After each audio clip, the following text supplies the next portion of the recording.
በቢሮ ተሳትፏዊ ግብርናና የአየር ንብረት ሽግግር በተሰኘ ፕሮጀክት ድጋፍ በምዕራብ ኦሞ ዞን ማጂ ወረዳ የከርሲ አነስተኛ መስኖ ፕሮጀክት ግንባታ የመሰረት ድንጋይ የማስቀመጥ መርሃ ግብር ተካሂዷል። የማጂ ወረዳ አስተዳዳሪ አቶ አበበ ባቡ ለአካባቢው ማህበረሰብ ተጠቃሚነት ፋይዳው ጉልህ እንደሚሆን በመጠቆም የወረዳው አስተዳደር የሚጠበቅበትን እንደሚወጣ ተናግረዋል።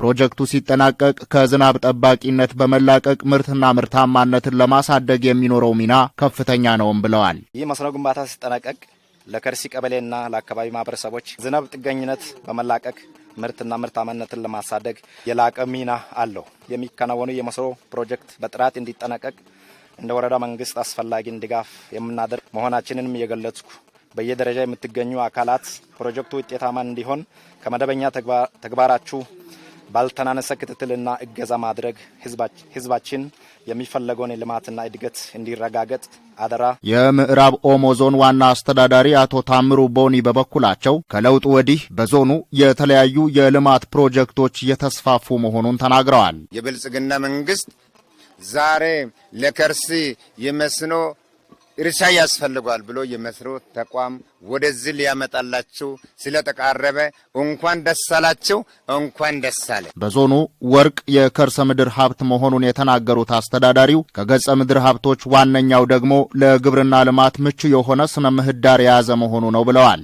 እነዚህን ሀብቶች በአግባቡ ለመጠቀም ከሚያስችሉ ፕሮጀክቶች አንዱ የሆነው ይህ የመስኖ ፕሮጀክት በመጀመሩ መደሰታቸውንና በፍጥነት እንዲጠናቀቅ ለማድረግ እንደሚሰሩ ገልጸዋል። ገጸ ምድሩን በምናይበት ጊዜ ለግብርና እና ግብርና ነክ ስራዎች እጅግ በጣም የተመቸ፣ በመሬት በኩል ደግሞ በሚታይበት ጊዜ በወርቅ ማዕድንና በተለያዩ የተከበረ ማዕድን በከርሰ ምድሩ ላይ እናገኛለን።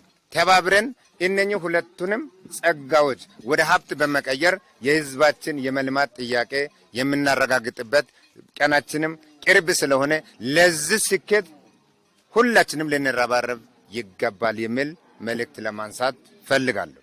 የደቡብ ምዕራብ ኢትዮጵያ ህዝቦች ክልል ምክትል ርዕሰ መስተዳድርና የግብርና ቢሮ ኃላፊ አቶ ማስረሻ በላቸው የተሳትፏዊ ግብርናና የአየር ንብረት ሽግግር ለክልሉ የግብርና ዘርፍ ከፍተኛ ድጋፍ እያደረገ ነው ብለዋል። ተሳትፏዊ ግብርናና የአየር ንብረት ትራንስፎርሜሽን ወይም ሽግግር ፕሮግራም የሚባል በክልላችን ውስጥ በሁለት ዞኖች በዳውሮ ዞንና በምዕራብ ኦሞ ዞን ባሉ 3 ወረዳዎች ላይ በተለይ ለችግር በተጋለጡ አካባቢዎች ላይ የሚሰራቸው በርካታ ስራዎች አሉ። ለአየር ንብረት ለውጥ የማይበገሩ ግብርና ስራዎችንም ሰርቶ ሲያበቃ አርሶ አደሩ ባለማውና ባገኘው ልክ ደግሞ ከምርቱ ተጠቃሚ እንዲሆን የአግሪ ቢዝነስ ስራዎችንም ፎከስ አድርጎ የሚሰራ ፕሮግራም ነው። ሴቶችንና በቀደመው ጊዜ ትኩረት የተነፈጋቸውን የማህበረሰብ ክፍሎች በመደገፍና የሴቶች ተሳትፎን በማሳደግ ረገድ ሚናው ከፍተኛ መሆኑን ጠቁመዋል። ሴቶችን፣ ወጣቶችን በዚህ ፕሮግራም ላይ ተሳታፊና ተጠቃሚ እንዲሆኑ ይሰራል። አንዳንዴም በህብረተሰባችን ውስጥም ደግሞ የተገፉትን ማይኖሪቲስም ሊሆኑ ይችላሉ፣ አካል ጉዳተኞችም ሊሆኑ ይችላሉ። እነዚህን ሁሉ ባቀፈ መልኩ ስራውን የሚያከናውን ድርጅት ነው። ግን በጥቅሉ በክልላችን ውስጥ ከ26000 በላይ የሆኑ የህብረተሰብ ክፍሎችን ነው አቅፎ እየሰራ ያለው። የመሰረት ድንጋይ የተቀመጠለት የመስኖ ግንባታ ከ111 ሚሊዮን ብር በላይ በሆነ የፕሮጀክት ድጋፍ እንደሚገነባና ከ88 ሄክታር በላይ መሬት ለማልማት እንደሚያስችል ነው የተናገሩት። የክልሉ መንግስት ለዚህ ፕሮጀክት መጠናቀቅ ከሚመለከታቸው አካላት ጋር ተባብሮ እንደሚሰራ ተናግረዋል። በዚህ ዓመት ላይ በፕሮግራሙ 3 መስኖ መሰረተ ልማቶች በክልላችን ውስጥ ይገነባሉ ማለት ነው።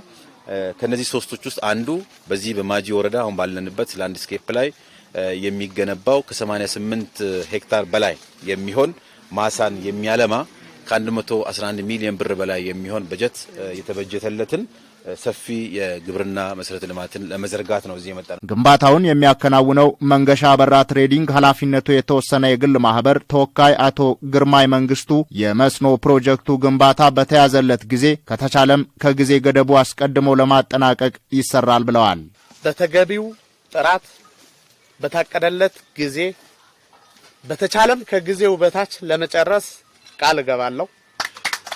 ድርጅቱ ለገጠሩ ማህበረሰብ ጠቃሚ የሆኑ መሰረተ ልማቶችን በመገንባቱ ደስታ እንደሚሰማው ገልጸው የመስኖ ፕሮጀክቱ ለማህበረሰቡ የሚያስገኘውን ከፍተኛ ጥቅም ከግምት ባስገባ ሁኔታ እንደሚከናወን አመላክተዋል። የመስኖ ፕሮጀክት ጥቅም በደንብ እረዳለሁ። ከሁሉም ፕሮጀክቶች በጣም ደስ የሚል ነው። ምክንያቱም የገጠሩ ማህበረሰብ ስለሆነ ኢሚዲየትሊ ተጠቃሚ። እንደ ድርጅት እንደ መንገሻ አበራ ትሬዲንግ ፒኤልሲ በጣም ደስተኞች ነን ይሄን እድል ስላገኘን።